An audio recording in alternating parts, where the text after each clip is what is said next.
नमस्कार दोस्तों, उम्मीद करता हूँ आप लोग स्वस्थ होंगे। जैसा कि आज के इस वीडियो में हम भारत की सैन्य व्यवस्था के बारे में बात करने वाले हैं। जैसा कि आप देखते होंगे कि भारत के कुछ राज्यों में चुनाव चल रहे हैं। ऐसे में आप जहां होंगे वहां भी कभी ना कभी चुनाव हुआ होगा। ऐसे में आपने देखा होगा कि चुनाव कराने के लिए कुछ सेनाएं आती हैं। ऐसे में आप लोगों के मन में प्रश्न उठता होगा कि आखिर चुनाव कराने की जिम्मेदारी किस प्रकार की सेना की है। जैसा कि आपने यह भी देखा होगा कि प्रधानमंत्री की सुरक्षा के लिए अलग सेनाएं होती हैं, जबकि बॉर्डर की सुरक्षा के लिए अलग सेनाएं होती हैं। और भारत पाकिस्तान की अलग सेनाएं हैं, भारत चीन सीमा के लिए अलग सेनाएं हैं, भारत म्यांमार सीमा के लिए अलग सेनाएं हैं। तो ऐसे में आप लोग सोचते होंगे कि आखिर भारत में कितनी सेनाएं हैं।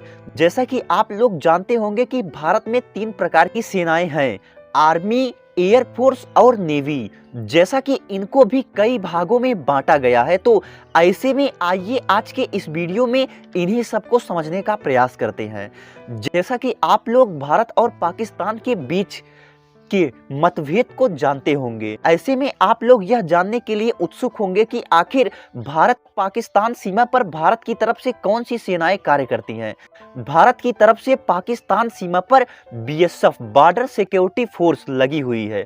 जैसा कि बॉर्डर सिक्योरिटी फोर्स का कार्य होता है जंगलों में लड़ना। इन्हें जंगलों में लड़ने के लिए ट्रेंड किया जाता है, जिससे कि यह जंगलों में आसानी से जाकर के लड़ सकते हैं। वहीं भारत चीन की बात की जाए तो भारत की तरफ से आईटीबीपी भारत की सीमा की सुरक्षा करती है। आईटीबीपी से मतलब है कि इंडियन तिब्बत बॉर्डर पुलिस। जैसा कि इनको पहाड़ी पर लड़ने के लिए ट्रेंड किया जाता है। भारत और चीन सीमा जो कि पहाड़ों पर स्थित है और वहां ठंड अधिक है, ऐसे में वहां बीएसएफ को भेज दिया जाएगा तो उन्हें लड़ने में मुश्किल होगी। ऐसे में सभी को अलग अलग कैटेगरी में बांटा गया है। वही भारत नेपाल सीमा पर बात की जाए तो इसकी सुरक्षा भारतीय सशस्त्र सेना बल यानी कि एसएसबी द्वारा किया जाता है।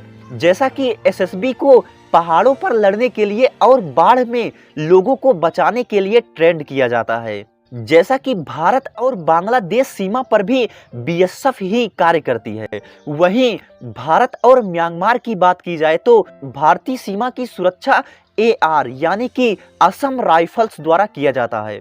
जैसा कि असम राइफल भारत की सबसे पुरानी सेना है। जैसा कि आप लोग यह सोच रहे होंगे कि आखिर भारत की समुद्री सीमा की सुरक्षा कौन करता है, तो जैसा कि भारत के तटों की रक्षा के लिए कोस्ट गार्ड तैनात किए जाते हैं। ऐसे में आप लोग सोच रहे होंगे कि आखिर सीआरपीएफ का कार्य क्या होता है। जैसा कि आप सीआरपीएफ के बारे में कई बार सुने होंगे।